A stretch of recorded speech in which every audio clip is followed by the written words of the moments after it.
திட்டங்களை மாதிரியே திட்டங்களுக்கு வைக்கப்படுகிற பெயர்கள் ரொம்ப ரொம்ப முக்கியமானது அப்படின்னு நான் நினைக்கிறேன். தமிழ்நாடு அரசினுடைய திட்டங்களுடைய பெயர்கள் இருக்கு இல்லையா, அது ஒரு வரலாற்று முக்கியத்துவம் வாய்ந்த ஒரு செயல்பாடாக இருக்கிறது அப்படின்னு. உதாரணத்துக்கு சொல்கிறதா இருந்தால், இப்போ நீங்கள் வந்து மணிமேகலை புத்தர் இருக்கிற காப்பியம், அந்த காப்பியத்தில் செவிடு, குருடு, ஊமை இப்படி சொல்ல மாட்டாங்க.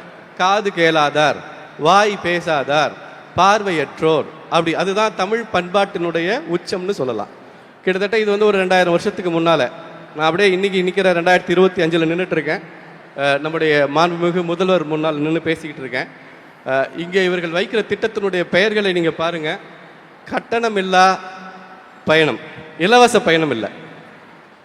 மகளிர் உதவித்தொகை இல்லை, மகளிர் உரிமை தொகை.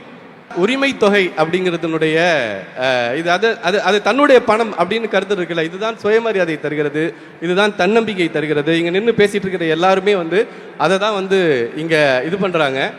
நான் வந்து அதே மாதிரி பார்த்தீங்கன்னா வெற்றி நிச்சயம், வாழ்ந்து காட்டுவோம் இப்படின்னு நீங்கள் வந்து ஒரு திட்டத்துக்கு பெயர் வைக்கலாம். நீங்கள் எங்கேருந்து வரீங்க? நான் வெற்றி நிச்சயம் திட்டத்திலேருந்து வரேங்க அப்படின்னு சொல்கிறப்ப தர ப்ரைடு இருக்குல்ல.